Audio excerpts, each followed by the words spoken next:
Good evening. What's up, fertility fam? How are you? It is October 12th, Thursday. I hope you all are well.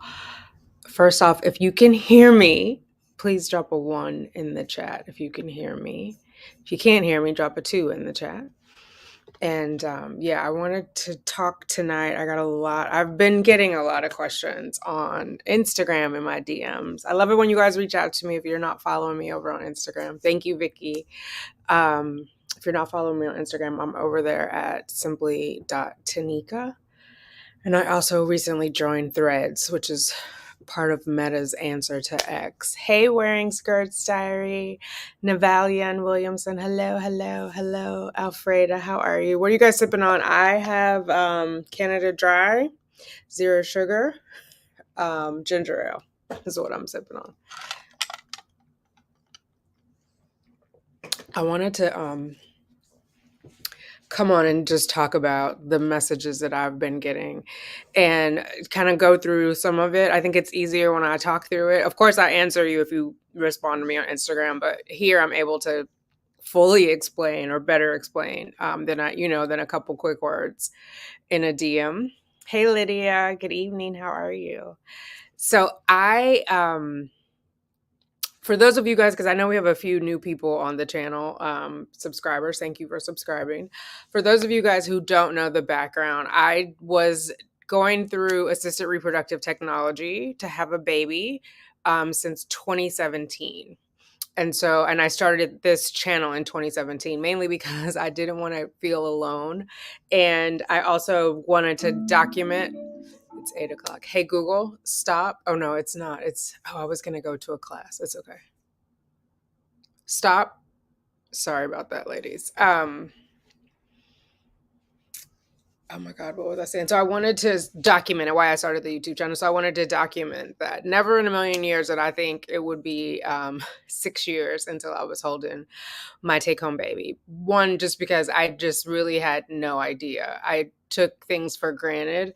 And so what had happened is I had gotten pregnant and I was doing research on it. And at that point I was 46. I was 45. I was just about to turn 46. I started the treatments at 46. Again, just naive. I didn't know what an AMH was. I didn't know what antrochal follicle count, AFC, was. Like, none of that. Wasn't really even that clear on periods, if I'm going to be honest. I mean, I knew they arrived, but I didn't know like there was a follicular phase and that there was a luteal phase and ovulation. I mean, I knew ovulation, but I didn't know like how, I'm like, is it 2 weeks before or 2 weeks after your period? And it's like, it's both. I just didn't know enough. So got into a lot of chat rooms, and in the chat rooms, I met some really nice people, but also some crazy people. Like there's some diehard people in there who are like stuck on the information they have, and who are asked like, well, what is your AMH? And you have to answer them, and they're going to give you some prediction. Like an AMH stands for anti-murillion hormone, right? Which is meant to tell you overall in general, like how what your remaining ovarian reserve is, right? It's not like a 1-for-1. If you have this number, you have this many eggs. But it seemed like a lot of women in the chat kind of had that sort of state of mind. So I was Googling, and that's where I was landing up in the chat. So then I was like, let me take it off of there. And instead of asking these women, like, what does that mean? I mean, I did ask them, but again, it was tinted by their own sort of experience. And so I just started doing research, and I researched and I brought that to the channel. I think what most people have found my channel from is like the vitamins, the supplements. I did a lot of research on supplements. I still stand behind those, but I do want to talk about that because when people are like, how did you get pregnant? They're mostly asking me about which supplements I took or what was the thing, right, that got me my take home baby. And I don't think it's just a single thing. Hey, Shamika Brown. Hey, Lydia. Oh, ginger tea. Nice. Hi, Quan. So yeah, I don't think it's a single thing. And I'm glad that it's not a single thing, right? Because I think that gives hope for a lot of us. Because if it was just one thing, wouldn't we all have taken it? If one doctor had all the answers, wouldn't we all just go to that doctor? You know what I mean? There's a variance. Our bodies are a part of, are a variable. Oh, thank you for that thumbs up. I like that on there. I appreciate that.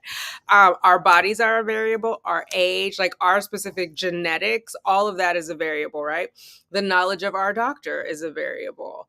Our access to medication is a variable, like all of those things. And so there's not just one path to getting your take home baby. And obviously, well, not obviously, some of you guys are new. So I went through the whole phase of like trying with my own eggs. So as background, I had 6 total transfers before I got to take home Sugar Bear. I had one in 2018 with my own egg.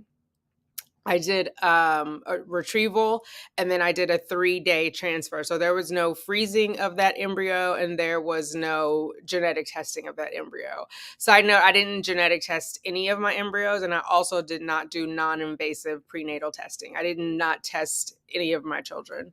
And so I might test their patients once they get here, but I did not test any of them. That's also a factor though, right? A lot of doctors will say, well, you need to test before you implant or before you transfer. I don't want to say, I know a lot of people say transfer and implant is the same, but if you've been around the road, you know that that's not true because I've had 6 transfers and I only had one like fully implant and come on home to me. So, there's a lot that goes on into it. And I think the more educated we are, the more informed we are, the better it is for us to advocate with our. Speaking of the take home babies, he apparently wants to make an appearance. Hello, you want to say hi? Let me get that drool. Can I wipe your face? Is that okay? Can I put that fuzzy towel on your face? You want to say hi to the ladies? Say hi. Mommy fought hard for me. Yes. You want to be able to advocate for yourself. You want to be able to partner with yourself. I think that, or partner with yourself, partner with your doctor. If you could partner with yourself, you wouldn't need to buy sperm. Anyway, but if you partner so you can advocate for yourself and like have a conversation. Now, don't get me wrong. Like I've recorded some of my conversations with Dr. McConnell. You guys can go back and look at it where I've advocated for myself. Do I know as much as she does about fertility? Hell no. But I know enough to like ask pointed, intelligent questions, right? Probative questions, and to like be a part of the decision. What about this? What about that?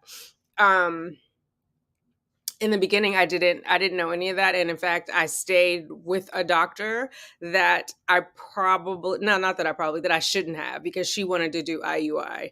Now, if I could go back and tell my 46-year-old self anything, it would be do not waste your time with IUI. You need to go straight to IVF. Because I can't get that time back. My eggs were younger then. I might have had a chance, but that's neither here nor there. That's in the past, right? But that if I could go back and tell my 46-year-old self, I would say that. For those of you who don't know, I'm 52. I got pregnant at 41. I had my transfer at 41. 41. Oh my God, that'd be the forever longest gestational period. 51. I had my transfer at 51. And then I turned 52 in May. He was born June 2nd, right? And so there was a lot getting into that. I mean, getting up there, like ideally I thought I would be pregnant like no later than, I started at 46, no later than 48. When people said it was a journey, I was like, surely they mean it's like a trot. No, it can be a journey. As most of you know, it can be a journey. It can be years. Someone contacted me on Instagram saying she had been trying for 12 years and now she's naturally pregnant. And so that is a beautiful thing. I've referred a lot of people to the video of like, what did you do differently for this pregnancy? But again, I don't think it's like a singular thing. One, I went to the immunologist, right? And so I didn't have all the markers for inflammation, but I had enough of the markers that they were saying, let's just try it. It can't hurt. It might help, right? Because at that point, you're like kind of grasping at straws of like all this other stuff hasn't worked, so let's just go ahead and try this. Which was there was a lot of over the counter like vitamins slash supplements that I ended up taking. One of them was omega-3. Like I was on a very high dose of the omega-3s prior to the transfer, and then continuing in, meaning like I was taking 6 of those giant horse pills of fish oil to help with the inflammation going in. I mean, I think it's beautiful. It has a lot of DHA, which is good for brain health. I think, he got some of it, so it helps his brain development.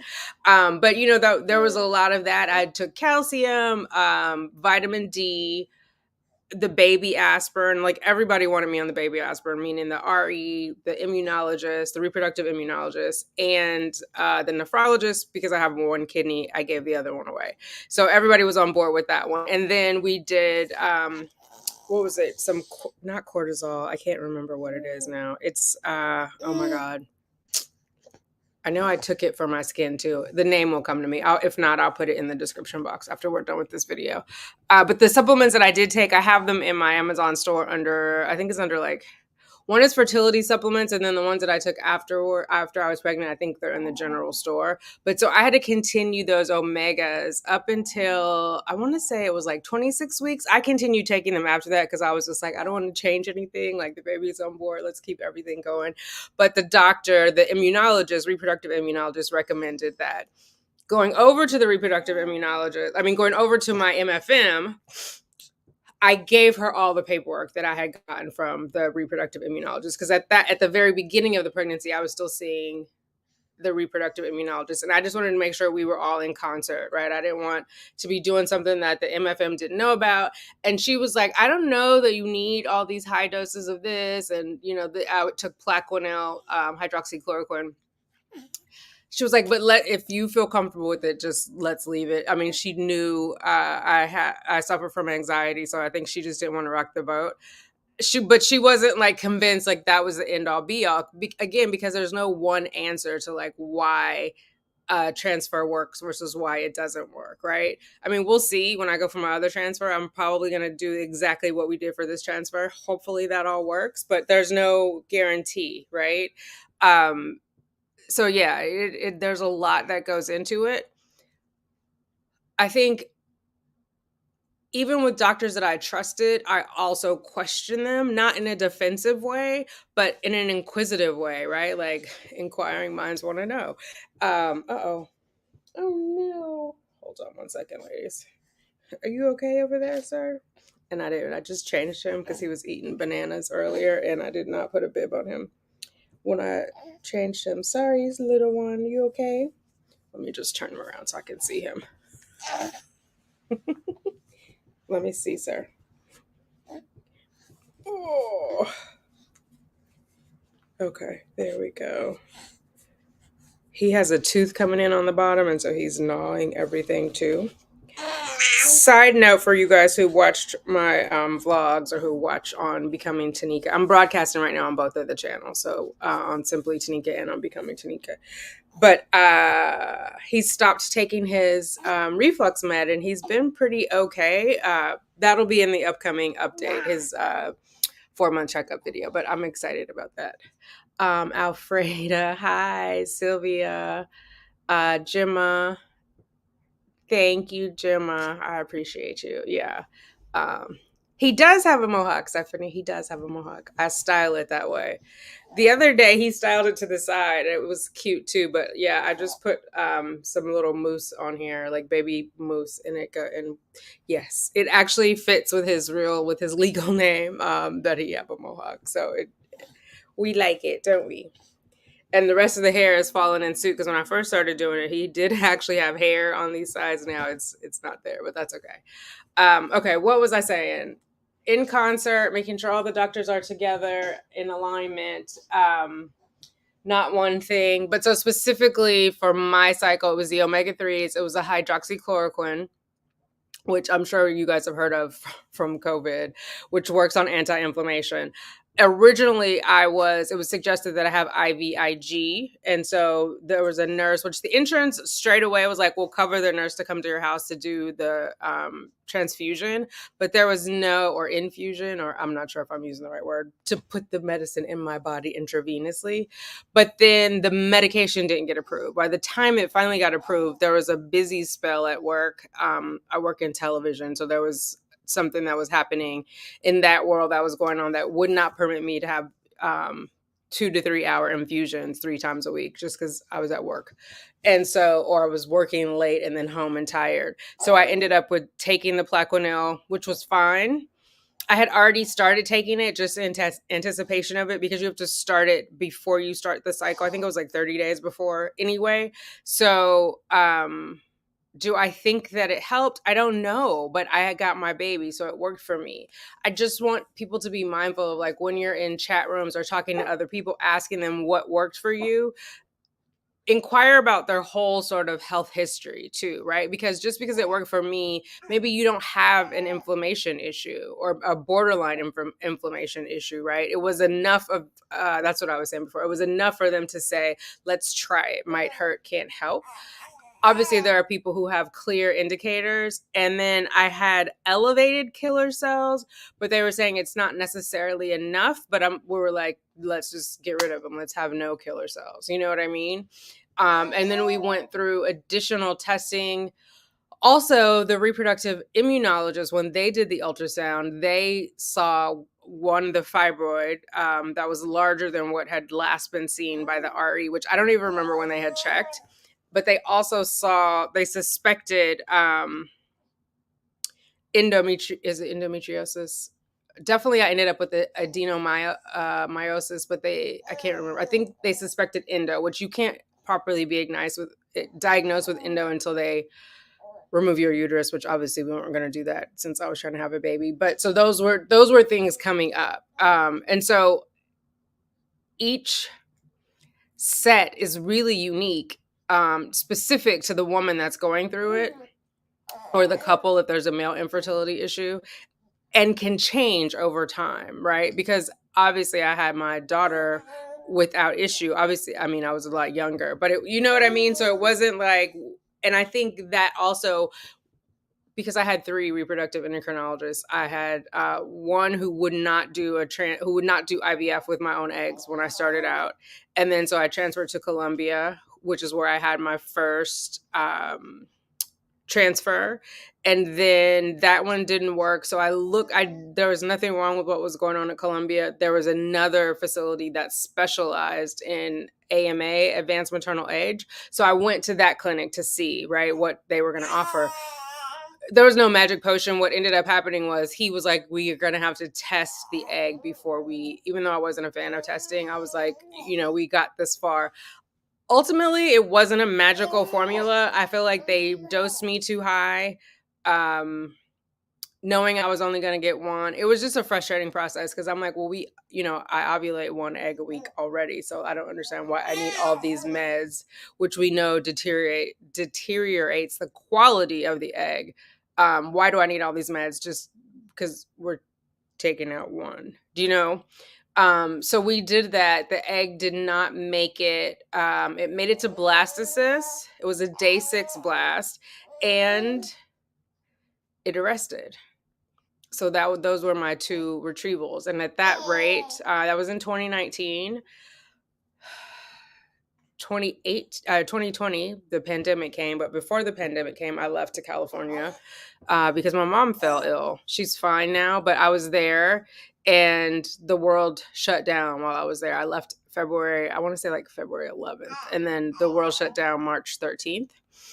And that's when I really, in earnest, started thinking about donor eggs, right? Because before that, I was like, I'm never going to do that. That's my hard cutoff. Absolutely not. That means it's time for me to walk away. That was supposed to be my hard turn off, and turning 50 was supposed to be my hard turn off cut. That was supposed to be it. Like, no, we will move no further. Honey, the heart wants what the heart wants, and my heart was not done.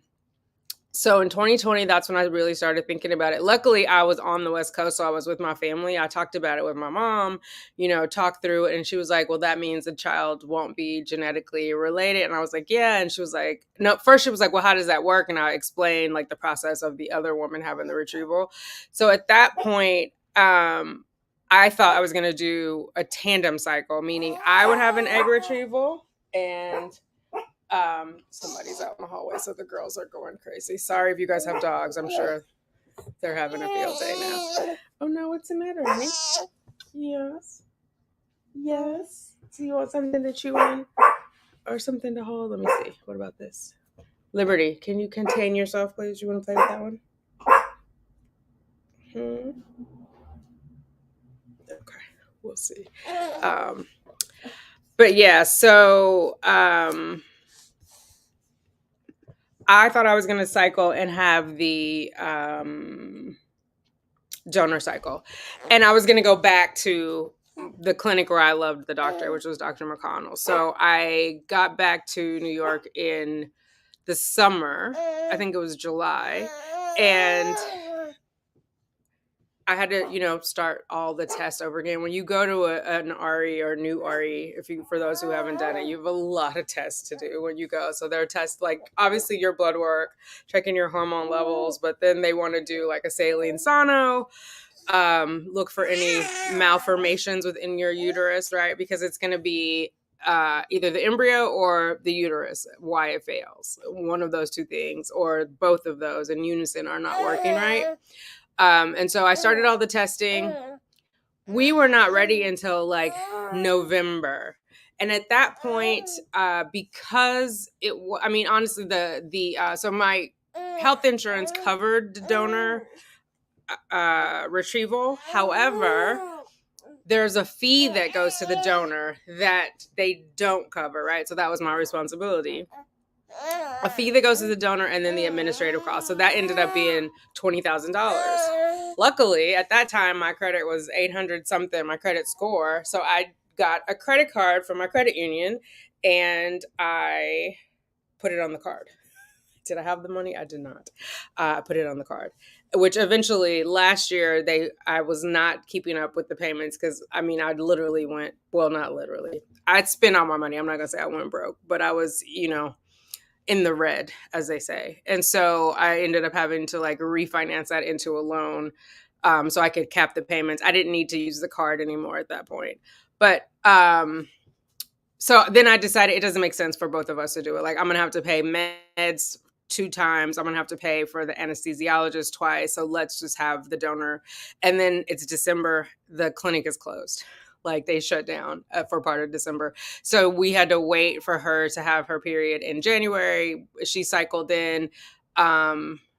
Maybe that was February 11th. Though February 10th was her retrieval. I don't remember how many eggs we got.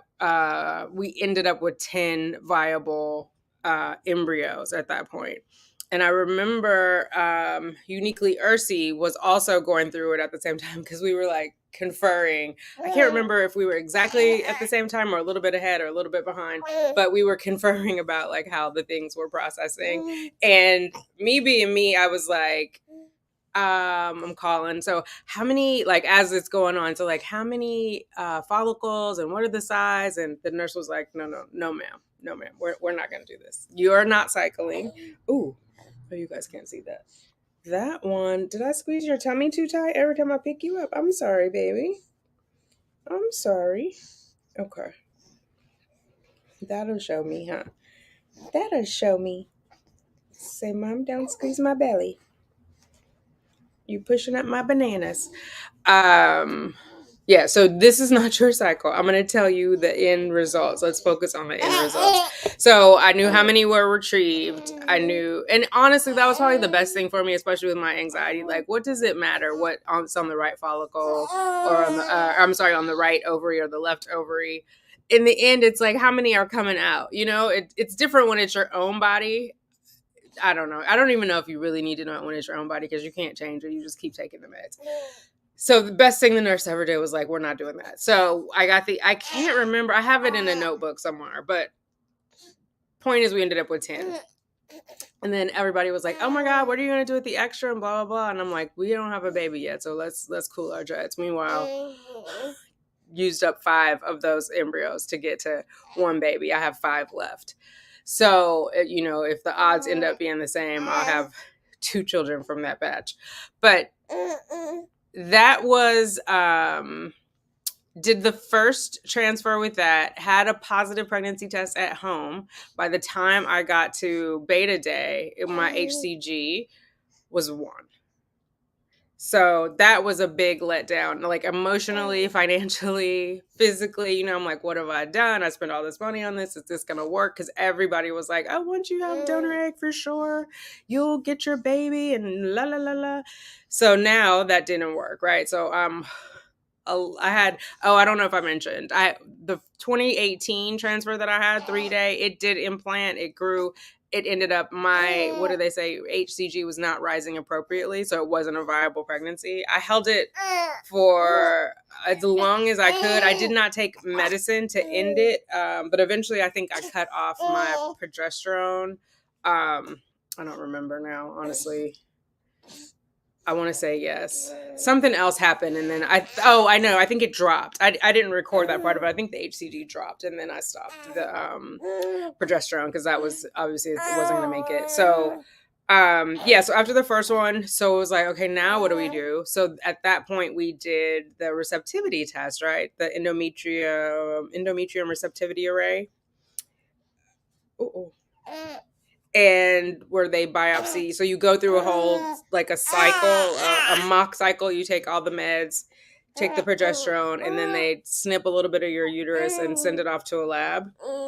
Did that, found out I needed an extra day of progesterone. So, okay, so now it's like, okay, this is it, right? I'm going to get, no, I mean, you guys know how it ended because I'm telling you, I had 5 transfers with the current embryos that I have before, you just a talking. You want to go talk to Liberty and Justice? Or are you trying to talk to... Do you remember any of this? You remember being in Mommy's belly? No? Okay. Oh my goodness. I don't have anything for him to chew on. Okay. So, yes. I went through... So then I went to back cycles, right? So I needed the day of progesterone, had that one. It didn't work. And while all this is going on, people are like, take time off, relax. So I took a vacation. Like, I rented a spot in the Hamptons right on the water. It was around Easter time, so it wasn't like warm, but it was warm enough. The water is very relaxing to me. And so we did that, came back, nothing. So that was a March. Oh, no, I think that was the first transfer. Yeah, because that was March, because I remember testing around Easter, which was April of that year, and me and Tanya from Tanya and Ant were testing at that time. I did it like an Instagram live with it, and so then I think May is when we were doing the ERA testing, and then June is when I had the next cycle. I went to Hawaii for my 50th birthday and got off a plane and came and did my transfer. But so all of those things were kind of happening in the background, and then that one didn't work. Well, now I'm really getting stressed out. I'm getting depressed, like very defeated, like it's never going to happen. Something is wrong with me, right? So now we are saying it's not the embryo, even though I didn't have it tested. But I had young donors. And so that was a conversation I had with my RE of like, we don't really need to test them. So during the 3rd cycle with this batch, while I was in there, you want to tell the story, sir? Okay. All right, hold on. I'm going to nurse him. I think he might be hungry. Okay. Yes, I know. Okay. I'm going to get my boob out for you. Okay. There you go. Wait. Okay. There you go. During the 3rd cycle, while I was in it, I conferred with, so my employer pays for second opinions, right? And that's why I'm like, my RE wasn't too happy that I wanted a second opinion, but she rolled with it because I'm just like, let's get some objective eyes in here, right? And somebody who doesn't know anything except about the case that she's going to read. So we went through this. The employer goes through a company called Grand Rounds, and so they assigned me with an RE from UC San Francisco in California, which I totally trust UC San Francisco. That's where we had our kidney surgery, my sister and I. That doctor, basically, that's when she explained to me it's either the embryo or the uterus. They had done multiple things to check my uterus, so she felt like that was fine. And I was what was it? Reproductive implantation failure is what it was, because I had 3 losses at that point. And so one of the things she said is a possibility, but she didn't recommend it, was thawing all the embryos and testing them. But of course, there's a risk, right, of everything. And I wasn't really a fan of testing. And then the other one was to see an immunologist. So in the interim, she had suggested trying prednisone. That's what it was. Like, what is the class of drugs that prednisone is in? Whatever that is. She didn't specifically recommend prednisone, but that class of drugs she had recommended. So Dr. McConnell ended up so we were already in the middle of a cycle. Like, it was too late to add anything. Went through the end, got a negative. So for the 4th cycle, we were going to try with the whatever class of drugs that is. I got Medrol, but I got it like right before transfer. And obviously that transfer didn't work. So then that's when I went to the reproductive immunologist. So I had that transfer was in September, or the negative test, because sometimes, you transfer at the end of the month before. And so then that's when I just needed a break. Like, I was emotionally spent. I was financially drained. I'm like, oh my God, what have I done? But that's the thing. And at some point I started feeling like I was gambling. Do any of you guys ever feel like that? Like, you can just keep putting money down, like waiting to hit.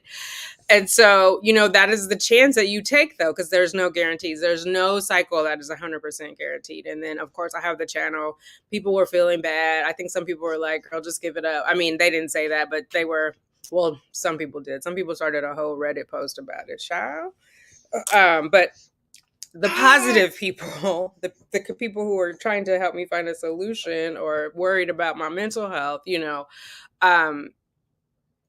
there is no one answer. There is no 100% guarantee on any cycle. There just isn't. People would be calling me like, you need to ask the doctor why it didn't work. It doesn't work like that, because then I could just sue the doctor. If the doctor came back and was like, it didn't work because we didn't do this, this, and this, I would just sue her. Like, why? It's in their best interest for you to have a successful cycle. I know some people don't agree with that. They're like, oh, they're racking up money, but they have to report their numbers, and their numbers, meaning their success rates and failures, right? And those success rates and failures are what attracts other patients. So if they want to stay in business, they better be getting somebody pregnant. So, yeah. So anyway, I had to take time off. Like, I was very, very depressed. I didn't know if I could do it again, even though I'm trying to tell friends. I couldn't find one like person in real life who could relate to me about that, which made it even harder. Thank God for therapists, because everyone was like, oh, just stay positive. Oh, just try again. And I felt like I was being gaslit, like that my feelings weren't valid. Again, thank God for therapy. But, like, hear me out of how I'm struggling, to the point of, was like, I don't even know if I can just like go on. It was hard to function at work. It was really, really bad. And so I cleared my head. I went to the immunologist. I actually went to the immunologist at the end of that year, but I did not start again until 2022. So I had all my paperwork, all my blood work, lots and lots of blood work. Had met with the immunologist, reproductive immunologist, I want to be clear. And he went over what the results were and like what the suggested protocol was. And so I was like, great. I did continue to go to acupuncture throughout this. And a lot of people have said, do you think it was worth it? For me, it was definitely worth it. If your money is tight, then that's not a thing that, may benefit you. But at that point, it was also self-care for me, but helping with like, I went to a fertility acupuncturist, Dr. Claire. I love her. There's several videos of her on my channel. It helped regulate me. It definitely changed my cycle so that the my period blood was like darker, about to go into TMI, but we're talking about babies. It was darker, it was like a richer, it was like a beet color. Do you know what I mean? So it was healthier. Um the beginning of it was like a full flow. It would just it I feel like it changed the dynamics of my body. And so that was good to me. Aside from that, even if it hadn't done that, it relaxed me.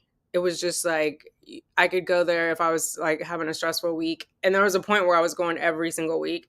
I do get reimbursed for 12 of them from insurance. She's out of pocket, so I have to pay first and then submit it as a out of network. She's out of network. That's what I said. Why did I say out of pocket? Not that kind of out of pocket. Out of network. So I had to submit the out of network paperwork to insurance. If your insurance does cover it and you find somebody in network, you wouldn't have to pay. You'd have to pay your copay. But I did use my FSA card, and I remember when I came back to New York, I bought like 12 sessions from her on my FSA card. One, because I was worried that she might go out of business, and I was helping. I wanted to support her. They opened up sooner than other businesses opened up, they meaning acupuncturists, because they fell into the health category. Because New York was shut down. When I tell you it was like post-apocalyptic, like a movie, when I got back to New York, it was scary. But she opened up, obviously went through all the, COVID protocols and whatnot. But yeah, that helped too, like center me, ground me. It encouraged me to meditate. There's this one, I can't remember what it's called. There's this one needle that I ask for here when I'm really stressed or having trouble sleep, that it will knock me out that night. I'll sleep like a baby. She also does herbs. So I would talk to her. She would give me an oral supplement that I would do, but we'd also talk about like the benefits of an oral melatonin, bone broth, those sorts of different things, which I feel helped. Bone broth, if you've got like a cold uterus, will help warm the uterus, keep blood flow going, and it's got collagen in it, which I know a lot of people are into collagen, but this was like not just for skin. This was back when it was just like nourishing, right? Healthy and nourishing. Side note, if you like oxtails, they have collagen in them, and any other boned meat that you might be eating, that you stew for a long time. I'm thinking oxtails because you put it in the water, you braise them. But anyway, let me stay on the connector and not get back on the 285. So yeah, those were all, that was helpful. I also went to a chiropractor. That was at the recommendation of watching Tamika TTC's videos, and she had gone to a chiropractor. And I was scared of a chiropractor in the way that some people were like, oh, I can never go to acupuncture because of the needles. I was like, I can't go to a chiropractor because they're going to pop my back. Like that just felt like creepy to me, but it was fine. I did stop going once I was pregnant. I did it twice. There's this certain type that you're meant to do when you're pregnant. It's not going to come to mind right now, but I think it's like Weber or Webster. And I could not find a chiropractor who did that. And I was already like comfortable with the woman I was going to, but she didn't. So I just didn't. I was like terrified that, listen, when you try for a long time, I mean, once you get pregnant, you're not trying to do a whole bunch of new shit. You trying to keep it like, okay, this is how we get this baby home. So, hey, Shamika, staying positive, and Stephanie, Rashmi, and Dira. Okay, I'm going to get to all these. I see all of these. I'm going to get to them. Let me just finish the story real fast. So then, yeah, I didn't continue with the chiropractor, but there's different things. I think the more we can enjoy the journey, the more things that we could do that bring us pleasure. I also had joined a spa, so I had 2 massages every month during that time, which was heavenly. I started getting my nails done, and just really like, can you pour into yourself? I feel like I was pouring into myself, like just self-care. Because a lot of negative thoughts were going through my head about me, my body, my fertility, my finances, my mental health, so I needed to do things to kind of build myself up and to feel good. And so Because I think it's easy, especially in this community. Like I can see sometimes in those boards, women shaming other women for what they did or not or didn't do, or like scolding them or trying to be positive but saying negative shit like you shouldn't have done this. Like one of the things I did like a video the Christmas before I got pregnant, and I was drinking wine in the video, and someone in the comments was like, it's bad to drink wine while you're trying, like, do you think you're helping?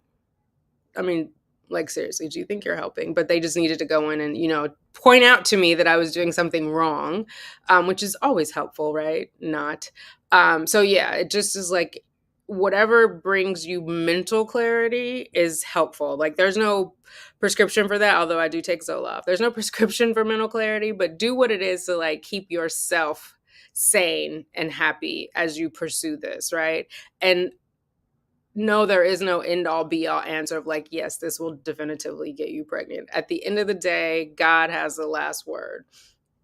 And now looking back at it, I mean, I truly believe God's timing was the right timing. Obviously, he knew far better than I knew what was going on. I'm in the place now that I need to be this little guy's mom and to shepherd his soul. And I definitely was not in this place mentally, physically, financially when I started this journey in 2017. So I know a lot more about myself intentionally. I'm living my life with intention and much more like conscious of who I'm even around, like whose energy I let into my space.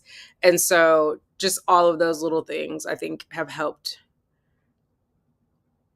make me ready so that I can help him like navigate through life, right? Having clear boundaries, understanding his agency, because those things weren't necessarily clear for me in 2017. So, yeah, that's my story on how I got my take home baby. But find a doctor that you trust. Do your research on if you need vitamins. Oh, ubiquinol. I didn't mention that. I love ubiquinol. I will take that for the rest of my life. I feel like that is like helps me continue to be the Energizer bunny. And I've seen like what it's done for my skin over time, my energy levels, everything. And so for us advanced maternal age mamas, I feel like ubiquinol is definitely a must-have, but that's my opinion. Your mileage may vary. And DHEA I took in the beginning, that gave me like horrible acne. I was looking at one of my old videos and I had like a giant pimple like right here. It looked like a little horn, a little off center horn. It did increase my follicle count. It did not increase eggs retrieved. So there's a difference, right? Because that's the other thing we get excited like, oh, I have 12 follicles. You may only have one egg. They can't tell that on the screen. They can just see the follicles are growing. And so that it did increase my follicles. It did not increase eggs retrieved from my 2 retrievals. So again, your mileage may vary. Okay, let me get to these questions. Hello to everyone. If I haven't said hello, anybody on the replay crew, when you watch this later, put a blue heart in the comments so that I know that you watched it and I'll show you some love. I appreciate the replay crew. Also, replay crew, I leave the live chat open on replay. So it will replay while you're watching it. Just open up, just click on the little chat icon and it'll open up so you can see what everybody was saying while I was talking and not just what I throw up on the screen. Because sometimes I don't see stuff. So I had fibroids too, Gemma, and ended up having major surgery part of the journey, I guess, but it was hard. Oh, I'm sure. Yeah. I mean, people end up having multiple surgeries from the fibroids. And I know to some extent where they consider that like a cesarean section and it impacts how you deliver and everything else. So, yeah. And so he definitely wants to be here. Yes, he does. Yes, he does. Yeah, I'm glad I kept going too. There was a little voice that was like, the heart wants what it wants. And there was a voice that just said, keep going, keep going. No matter what my mouth said, I doth protest too much because my mouth was saying one thing in my head and my heart were like, listen, we're not done. After 16 rounds, oh my God, and 14 transfers and 7 early losses, I'm moving to donor eggs and using donor sperm. Such a challenging journey you bring. Hope to so many. Thank you so much. I am sorry for your 7 early losses. That is like, oh, am I waking you up? Sorry. No, he wants to be back on me. Hold on. He was done second, but he likes to lay on my chest. Okay, all right. I was trying so you wouldn't have my voice in your ear like that. Okay. He's like, no, nice try, lady. Um, yeah, my um IVF unicorn, my prior dermatologist, because I haven't seen her in a minute, was she had 13 miscarriages. Single mom by choice. She was the first person to transfer, at least in New York, I'm not sure about in the United States, to transfer mosaic embryos. Um, and so I learned about mosaicism through her journey, which is also why I didn't want to test, because some clinics won't transfer mosaics. And there's a part of it where, they're only testing the outer edge of what will ultimately be the placenta. And so it could change. So I was like, I'm going to leave it up to God. But I think 14 transfers, you have to go through that in order to know when you're ready. Like, it's unfortunate that you went through it, but I think it leads you to where you're meant to be. At least for me, that's how I felt about the ones that didn't work. That's why I say ultimately, there was a plan bigger than myself. My part was just to keep going. So I wish you success with the double donor embryos, and try not to judge yourself, because at least for me, I was very much blaming my body. You know what I mean? I was like, why? I don't know. I just felt like my body was failing me, especially because so many people were so gung ho, like, oh, you just, which I hate, just need to do donor sperm or donor eggs, and then you'll be pregnant. So it just felt like a tremendous, like my body was failing me. But obviously that wasn't the case. So it was more complicated than that. So hopefully you we'll be talking about your take home baby soon, a big fat pregnancy, big fat positive, and talking about your baby bump, and then celebrating your take home baby. And oh, thank you. My baby was also FET number 5, 3 IVF retrievals and 5 transfers. Okay, yeah, I had 6 transfers, but this was my 5th frozen transfer. But yeah, oh my god, such a journey, right, Sunshine? Oh my goodness. Quan is wishing Anne the best. Okay, so I was at Braverman too. I had oh my god, now I'm gonna blank on his name. Melvin is his first name. Why can't I think of his last name? Yeah, I was at Braverman. That was the ticket. I don't know if I'll go back to Braverman next time though. We'll see. Let me not speak over it. We'll see. I'm gonna wait for guidance. Oh yeah, I'm glad you caught it too. How are you? Be good to all. Thank you for watching the Sugar Bear shorts on eating and commenting. I appreciate you. Um, hey, K Francois. Imagine meeting you here 2 nights in a row. Come here often. Um, Absolutely felt like gambling next cycle I would win. Absolutely. I know that's right. Yeah, because it's like I'm scratching. Where am I gonna get this money? How am I gonna do this? What am I gonna do? Like when I tell you I maxed out the one card from the credit union, I maxed out my care credit card, mostly on self-care stuff, but I did what I had to do. But yeah, it was a lot. And also remember just to take care of your overall health outside of your uterus. I ended up having to have like gum revision surgery. I had they put cadaver bone in one of my jaws because I was having a little bit of bone loss. Got everything scraped and cleaned up, got my teeth whitened, although I'm drinking coffee like crazy, so you can barely tell. But all of those other things need to be taken care of too. Get yourself a deep condition, get your nails done, your toes done, whatever it is, like just be good to all of yourself. So hey, Brown Eye Queen 2010, how is it going? How's it going with the known donor co-parent situation? I'm waiting for your BFP. Oh, thank you. It can be a lonely journey, oh my goodness. I mean, that's why I started the channel, honestly, I was like, "There's gotta be somebody else out there like me." Hey, Genesis. 2 lives in a week, nice. Yeah, this is actually my 3rd live this week, but I'm glad that you made some. How are you? How are the boys? Oh, thank you. Thank you for that, Genesis, I appreciate you. What did you look for in an RE? I was gonna say RE baby. RE IVF doc. I've had 4 who have been dry as gluten-free crackers, baby Mickey. They didn't seem like they were pulling for me like Dr. McConnell was for you. So yeah. One, I looked for one that wasn't condescending.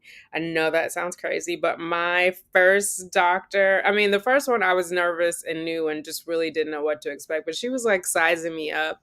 And I didn't know any different. Like maybe they're all like this, because some doctors, they have a God complex. And I'm like, oh, fertility doctors are creating life. So maybe, I don't know. But she was like, what school did you go to? And blah, blah, blah. And she's like looking at my shoe. You know what I mean? Like literally sizing me up and telling me what she was and wasn't going to do. And like, this is a no brainer. And she wasn't listening to what I wanted. And again, that's why everything happens for a reason. Like at that point, I hadn't fully found my voice yet. I wasn't fully exercising agency as I am today. And so I let her talk me into these IUIs because she was not going to do IVF with my own eggs. If I would have stopped and thought about it though, why would we do an IUI with my own egg? Like, I mean, obviously that's the only way you can do an IUI, but why would we try that? And I'm spending on vials of sperm, right? Let's just round up to $1,000 a pop. And I feel like I had 7 IUIs there because that was before I went to Colombia, and I had a known donor for a while. So I was like getting free sperm. It wasn't really free. I wasn't paying for the sperm, but I had to pay for all the medical costs associated with it and the test. So it, 6 of one, half a dozen of the other. And I had to pay for a lawyer to draw up the contract and yada, yada, yada. But yeah, so just in sperm alone, I spent about $7,000. I should have just moved straight to IVF. But I think someone that will partner with you, someone that's knowledgeable, like ask them some questions about what do you think about this and what do you think about what my chances are? Is there a way to increase the chances? Are there any concerns that you have, like right off the top?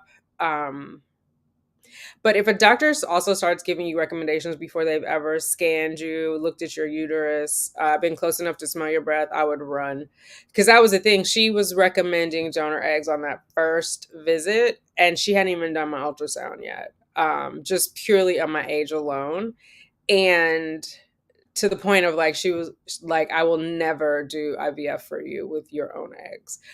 Now I know that was more about their success rates, right? And so she didn't want to have to do like multiple transfers. Luckily, that was not a concern for Columbia, but I think they have more leeway because they are part of a university, and there's a teaching aspect to it, and so I don't think they're as concerned as like RMA was. So, yeah, ask what are things that you should be doing, could be doing to help improve your health and help improve your percentages for a successful outcome.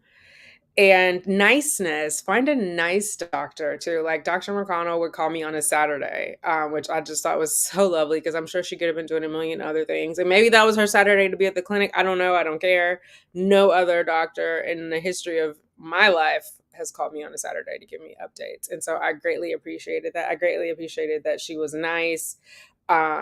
That she shared a little bit about her family, but not too much. I don't want to be like, we're not going to be BFFs, but at least I could have a conversation like, how's your mom doing? We could be cordial to each other and have, I don't know, nice little icebreakers before we got into the hard facts of whatever conversation we were having. And she was honest with me. Like, that's hard to gauge at the first meeting. You'll have to figure out what kind of question you want to ask to gauge the honesty of that. Like, if they're promising you the sky, that's a red flag.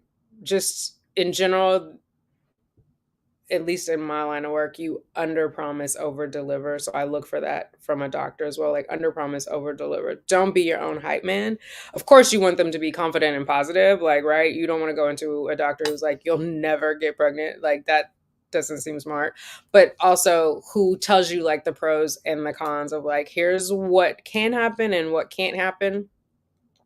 And when I had my first egg retrieval at Columbia, Dr. McConnell was not the one who did the retrieval. It was Dr. Brady. But before we did the retrieval, like the head dude called me to have a come to Jesus to tell me that I may only get one egg or I may get none. And did I still want to move forward? And I just was like, I'm not getting any younger. I've already done all these stems because it was like maybe 2-3 days before retrieval. Well, maybe not that close. It might have been 5 days. It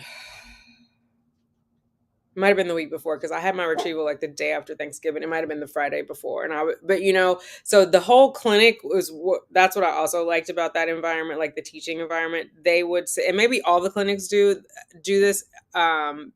Again, my doctor was just very transparent with me about what was happening, but they do reviews, right? And so they're all sitting at the table going through the file, which I like because then other people can opine of like, oh, did you think of that? Did you.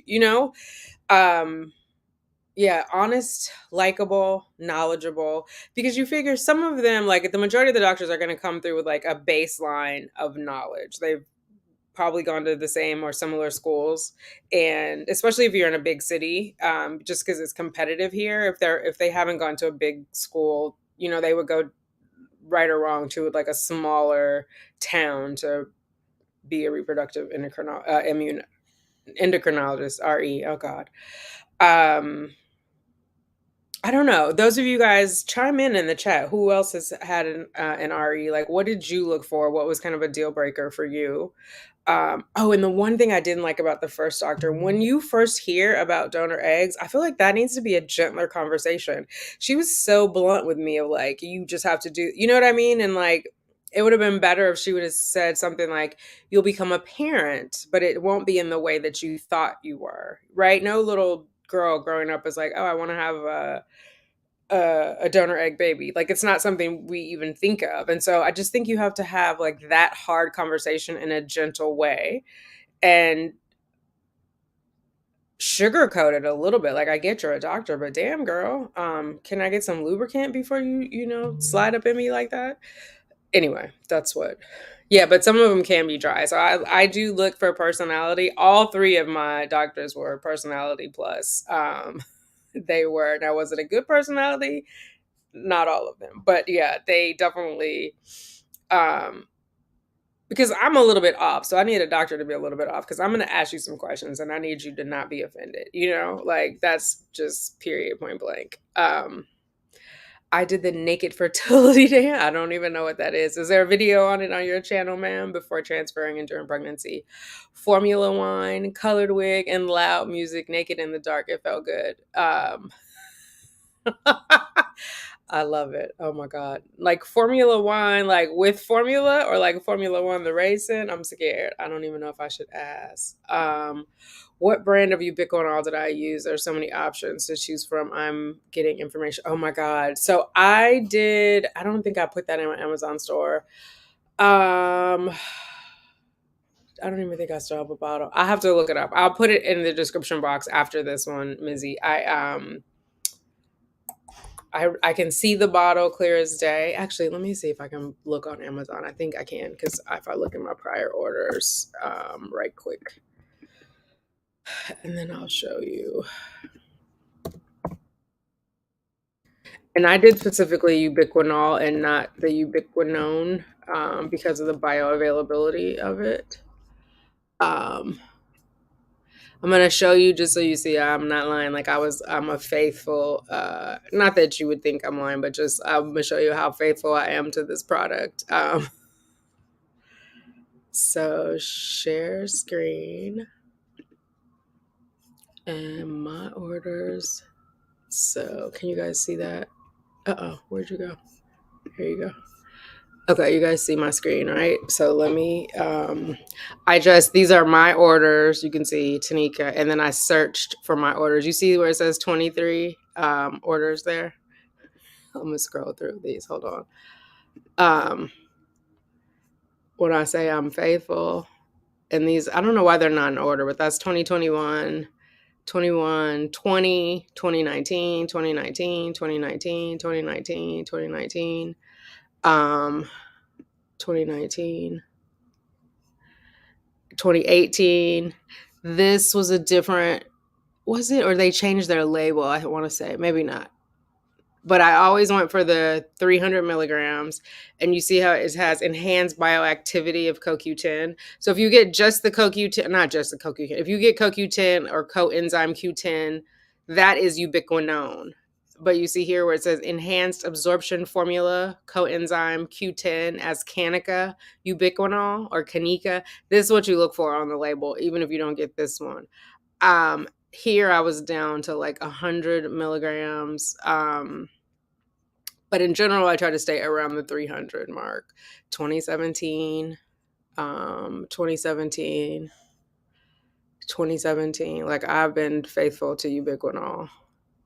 I don't just like talk about it. I be about it. So yeah, here I'm gonna put. Let me stop sharing. I'll put the link in there in the chat. Let me just pull this out. Get link. This is my affiliate link, so do with that what you will. But yeah, that and now they have it. Maybe they had it at that time too, but you know, if you get a subscription, you'll get like 10 to 15% off. The only thing with if you get the higher one off, it like pushes the delivery out right away. So I always start now these days if I need it right away. But you're just starting it, so it's not necessary. You should just go for the 15% off. But yeah, seeing Sugar Bear gives me the absolute strongest baby fever. Oh, thank you. Olivia Pope is here. I had 3 myomectomy surgeries to remove fibroids and still no pregnancy. I'm honest, struggling to stay hopeful in silence because my family's so judgmental, and I'm so sorry. Yeah, it is. It's hard. It's hard when there's no one. I mean, I definitely know what you mean. I was so in despair when I couldn't find one person that understood what I was saying, and everybody was just like, just keep going. Or why are you doing it in the first place? You know, it's one or the other. I believe in you though. And you know, you'll know if it's right or not. Hey Marquita, how are you?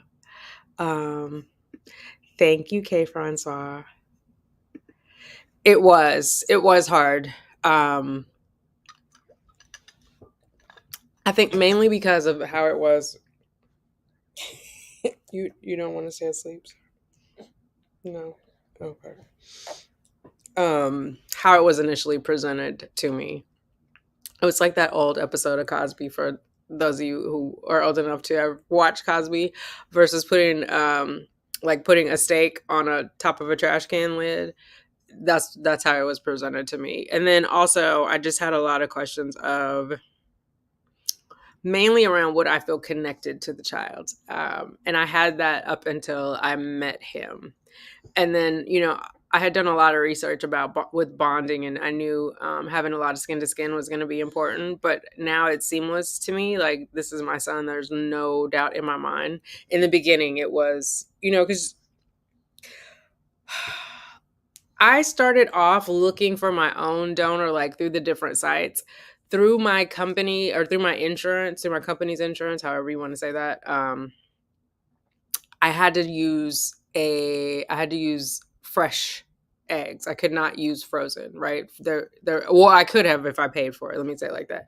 But they were not going to pay for frozen eggs. So I had to do fresh. So I was on a bunch of sites like looking, and it was very depressing because I've said this before, but I know some of you guys are new. The way that they present the women versus how they present the men just is very much underscores that we're in a patriarchal society, because the women are like half naked in bathing suits or evening gowns, or so it's really not marketed to other women, it's marketed to the husbands, or the partners of women who are getting, which is like, seems so, I mean, luckily I was unpartnered, but it also seems like just so degrading, of like, he's supposed to imagine having a baby with this woman, like, does he also want to have sex with this woman, you know what I mean, like, what's going on here, where I didn't find that um the male donors were presented in a sexualized way. So that also was just like very disheartening, because there's a subtext, or at least as far as I was feeling, like I said, I had been feeling like my body was failing me. So that was really, there's a subtext of like, this younger beautiful woman is better than you are and you need her. Now of course I don't think of it like that now, but initially that was very hard for me. Now I'm so grateful for my donor. Like, if I could ever meet her and just, I would give her the biggest hug. Like, I'm so grateful, because they don't have to do it. I don't care how much money you're paid, you have to have some altruistic bone in your body to do that. But yeah, so it was, that part was hard. There was never a switch on in my brain that was like, okay, now we're going to do this and it's going to be fine. Like, I had a lot of concerns, and it was a hard decision, but it came down to me asking myself the question, are you ready to stop this journey then? Are you done? And the answer was no. The answer was no. I ultimately ended up going through Columbia, and so they, ask you all the questions, and then they present to you who they think would be appropriate. And I did not have to see a picture of the donor. What I got was a celebrity lookalike, which was Serena Williams. And so based on that, then I went back and changed my male donor, because my goal was to, it sounds like I'm in a laboratory doing something nefarious, but my goal was to create a child that looks similar enough to me, right? And so just because I already, as a single mom, already as an older mom, like, I don't need the baby to have any other drama of like going to school and they'll be like, is that your mom? Like, obviously if I showed up with an Asian baby, they would know. There would just be a lot of questions. I'm trying to make life as easy as possible for him. No offense to anybody. Like, I know there have been Black families on YouTube who like adopted white embryos and had the babies, and they're fine. But again, there's a mom and a dad there. I think that's like one less stigma. And let's be honest, in this world, there's going to be a stigma. So many people have attacked me for being like a Black single mom by choice at my age and blah, blah, blah, which I shared yesterday. But there's enough stigma. So yeah, that made it easier. And I didn't have to comb through like pages and pages and pages of random women trying to figure out if they would be my egg donor or not, if they would be the good fit. I have a question. Don't answer if too personal. Are you happy that it ended up being two-way donors and not the known donor as it was at first? Which would you have preferred now that it's complete? I prefer the way that it happened now that it's complete. I think everything happened as it should have. Yeah. But I don't know what you mean about two-way donors. Or maybe two anonymous donors, you mean? But yeah, I'm happy the way, mainly because that person I don't really care for as a human being. And so that, again, God had a plan that I couldn't see. He was on the money. But yeah. So baby number 4 and 5. Hi, Brittany. We're successful IVF after unexplained secondary infertility. My oldest is 22 and 4 boys after her. Found out I was pregnant naturally with my daughter, pregnant at the same time as your daughter, who was pregnant with my first grandbaby. Oh, that's beautiful. I don't have any grandbabies yet, but hopefully one day. I don't know if she'll have. I probably honestly won't live long enough to see Sugar Bear's grandchildren, but maybe. Hey, Google, stop. Got it. I'm stopping any alarms and timers that are ringing. Sugar Bear's like, what's happening right now? Just turned 40, getting my girl 3 frozen embryos left, but this kitchen is closed. Oh my God. 40 is young, girl. 40 is young. People don't realize you can interview RE doctors and OBs. You don't have to go with the first one. You have the right to change, and you don't have to explain yourself. They have to make you feel good. Yeah, that's true. That is very true. Um, I'm trying hard to stop smoking and stay that way. I've stopped and restarted too many times. I have decided I will not purchase any more cigarettes ever again. I'm not going to shame you about smoking because I definitely smoked on and off throughout this journey, even though, I'm not even supposed to be smoking because of my one kidney, but you know all of the facts around smoking and how it can impact your outcome and what it does to your health, so that you're making a conscious decision. But if that's what you need to get you through, do you know? Like, you'll know when it's right. Be loving and kind to yourself on the journey. That's all I can say, because I've been there. Um, did you use numbing? I did, Empress. In the beginning, I did. At the end of it, I mean, after the fifth time or the sixth time doing it, I was like, I didn't. It's so funny you say that because I feel like I have a lump TMI on my right butt cheek still from the progesterone. I was just feeling it. I didn't feel it when I was pregnant because my butt got bigger. Now it's back to its plain old flat. I sit in a chair for a living self, and there's a knot. There's a knot. But yeah, I used this numbing cream. It's 5%. I think it's called Ebenol. I got it on Amazon. Let me see why we on Amazon, child. Let's go look. Uh let's see. Yeah, I use that too when I do my microneedling on my face at home. Ebenol.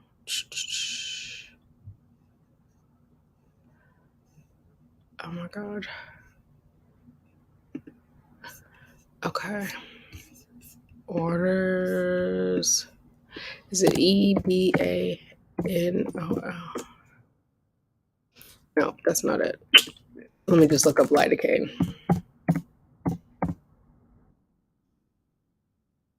Oh, excuse me. 8. Okay. Yeah. EBANEL is what it is. I'll show you. There's also hemorrhoid cream in here, which I use for my under eyes, but whatever. It has, oh shit, where'd I go? It has lidocaine in it too, but let's see. Share screen.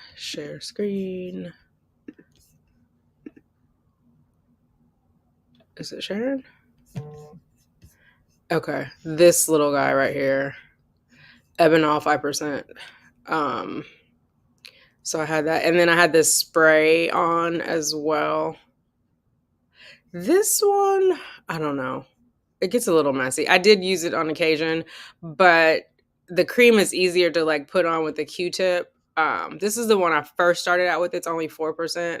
Not a fan, so I went up to 5%. And this also has like aloe vera, vitamin E, lecithin, all that fun stuff. So there it is. Child resistant packaging. I used that. A lot of people made fun of me because they were like, "Oh, it'll just be over by the time you get it numb." I'm like, I don't care, because I was sticking it in myself, and it's a long needle for that. I don't want to scare anybody who hasn't taken it, but it was a long needle, and I'm contorted. I'm twisting around to get it into like the muscle, and oh my god! So that worked for me. If it doesn't work for you, the naysayers, it doesn't work for you, but you got to figure out. And that's the thing too about other people's advice. It may not work for you. Like what works for me may not work for you, but that's what I used and I loved it. But again, towards the end, I was just like, and I had to continue the progesterone and oil until I was 10 weeks pregnant. And so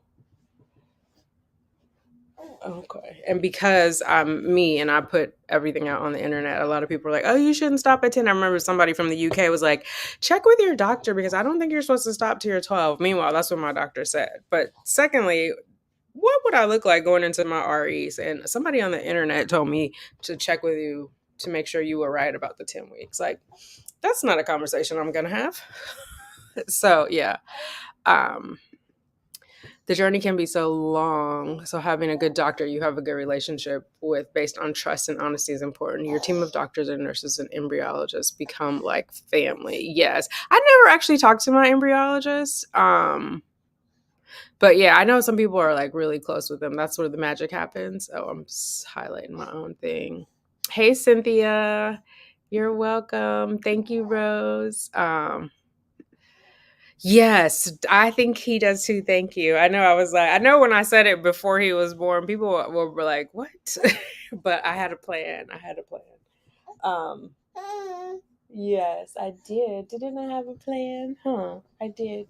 Oh my goodness. Okay. You just stay down for a little minute. You're like, okay. Is it just you like laying on my skin there? Is that what's happening? um, Child, I just ordered all of your fertility supplements on your. Oh, yay! Yes. Hopefully, you watched the video and picked what made sense for you because everything is not for everybody. I got so much flack about that. And then, of course, eat foods that also have that, you know, like, oh my God. You can get melatonin from like tart cherry juice, but it's like, how much juice do you want to drink? You know, those different things. I did a lot of spinach, which has so many good things in it.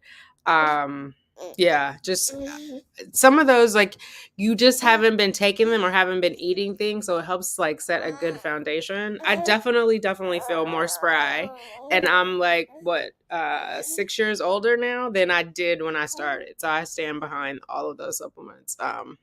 Oh, as two anonymous donors, I just wonder if you're still the same about the original donor. Like, what if you ended up wanting to strangle him? You know, my original donor was also an unknown donor. The known donor was the second one. So I've had 3 different donors, but yeah. May your purchase result in a healthy, happy pregnancy and baby. Yes, yes. Oh, you're welcome, Empress. Me and my links. Okay. Hi, Storm.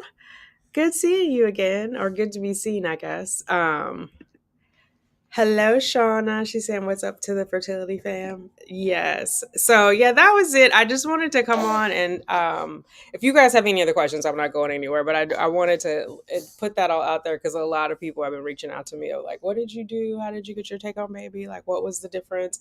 I think it's a multitude of things. And I think just because it's what worked for me doesn't necessarily mean it will or won't work for you, right? We're all like individuals, but if there's things that you've already tried and you want to try something else, like the immunologist is what tipped me over the edge. And one cycle I had taken it was Medrol instead of prednisone. I think I said that, like Dr. McConnell gave me that. But then when I went to the RI, he had me taking it from the beginning of the cycle. So from like day 1 when I started my period, I had to start the I can't think of the class of drugs, but I had to start the prednisone.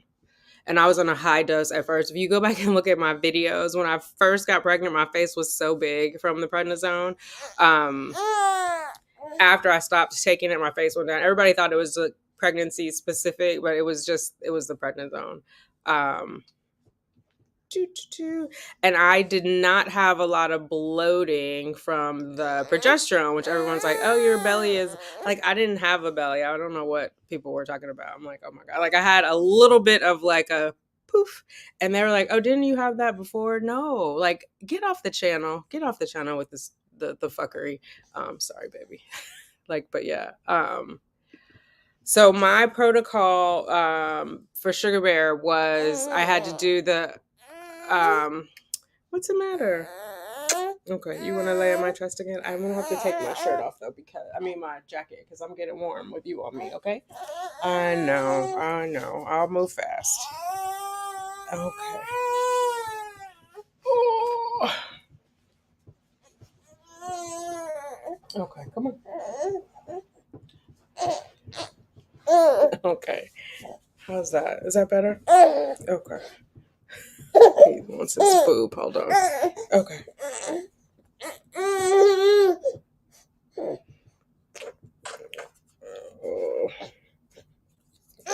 Okay. Hold on.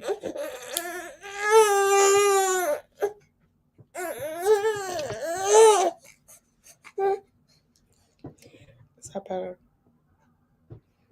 He's sleepy. He's fighting his sleep. Okay. So, I did, if I can remember. So we did prednisone. There's a video on it, but I'm going to tell you, I don't remember the dosage, but that won't matter because you would need a different dosage. I did prednisone. I did the Plaquenil. I did the omega 3s, baby aspirin. I did Lovenox. We started off with 40 units of Lovenox and then went to 30 after after the results from the blood test came back.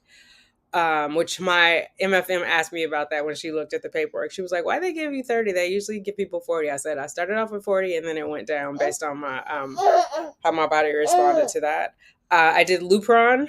That was the first cycle I had done Lupron because the cycle immediately before that, which we had to abort, or probably not a good word, that we had to stop. I had ovulated through the meds, so they put me on the Lupron acetate to suppress my system. And oh my God, what else? Obviously a prenatal. So I took separate prenatals. I took one a whole food prenatal, and then I took an additional DHA prenatal. I was drinking the blood builder, the liquid one, which is definitely in a video on the Simply Tanika channel. And it ended up at the end of after delivery, I ended up being anemic, but I came home and took my blood builder and I was fine by the 6 week mark. But yeah, I think that is it. But it's definitely in the video of me and Dr. Why can't I remember his name? Melvin. What is Melvin's last name? Melvin is his first name. Lord. Oh, you know what? Let me go to the Braverman website and see if I can find it. Because that's going to drive me crazy.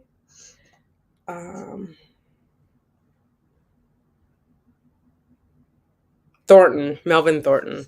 Yeah. So, Sugar Man. Yes. You would do a mommy makeover again before next transfer? Oh my God. I don't know. I don't know if I will or not. You said you love the big lips. That's funny. I'm definitely going to go get some more Botox before I go back to work. But I don't know. When you get your lips done, the third day is a little scary. I will just say that. So I would have to do it on a holiday weekend or something, like a long weekend. Because I don't see myself going before I go back to work, just because I'm counting my pennies right now. But I'm definitely going to get more Botox for sure. But yeah, I don't know. When you said mommy makeover, I thought you were talking about a tummy tuck and a boob job. And I'm like, girl, I don't know how she is with Sugar Bear. I think she's only seen him a couple of times. Time will tell. She's never really been around any little babies, so she'll probably be around more. But yeah, I don't know, to answer your question. Why must babies fight sleep? I love to sleep. Yeah. If he's in my arms, he'll go to sleep. But just if I set him off to the side, forget about it. Now his eyes are open, but he's going to.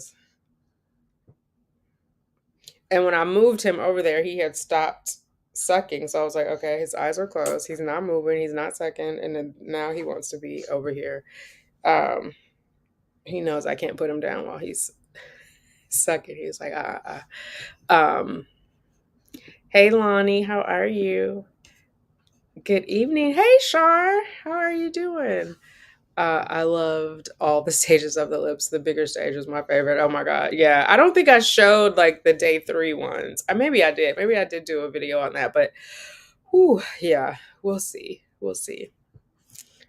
It's funny though, because when you go to work, people don't know exactly what's going on, but they're there's something different about you. But yeah, we're going to get it all the way together though, and get back to work. But probably in December, I'll get them done. We'll see. I didn't want to be crazy and do it they recommended X amount of time, but there's studies that show there's still residual filler in your lips afterwards. And so I didn't want to have it where one day I have to get it dissolved because it changes the tissue of your lips. But yeah, I didn't want it to be crazy. It's just as we age, this part of our lip gets longer. And so I was just trying to offset that a little bit. I wasn't trying to have duck lips, but yeah. All right. Well, it looks like all the questions have been answered. If you guys, of course, have any more questions, hit me up in the DMs. If it's private and I can answer it on here without referencing your name, or if you come in later and have a question, let me know. Um, Yay, yes, popsicle stage was the best. Watching you talk and eat the popsicle. Oh my god. Yeah, that was early on. They were really swollen when I did the popsicle. Um yeah.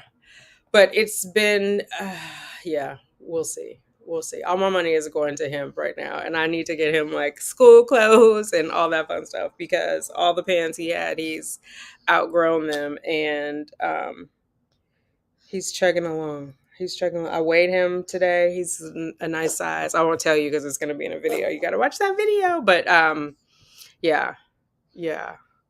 He is loving baby led weaning. If you guys have questions about that, I could do a video on that too because people are like, "Oh, he's feeding himself," and that's the babies at this age. I'm not trying to make it. I'm not trying to take anything away from him, but it's not like he's a genius because he's doing it. But they put when they have things, they bring it to their mouth, toys, rattles, stuffed animals, and so he likes the food, so he gets it to his mouth. He's getting a little frustrated because he can't get it there fast enough, but I think it also helps with their coordination, which is good. um yeah, he I never put mittens on him or anything else so he could use his hands to explore, so like this is just the natural evolution after that. But he loves feeding himself. Good night, brown eyed queen. Hugs to you too and everybody else. All right, ladies, I appreciate your time. Thanks for checking in. And again, if you have any more questions, hit me up on Instagram. Check me out on TikTok. I do the early morning posts on TikTok because nobody else posts at that time. So if you want some early Sugar Bear content, follow me on TikTok, simply Tanika. And I will holler at y'all later. I love you. Baby dust to us all.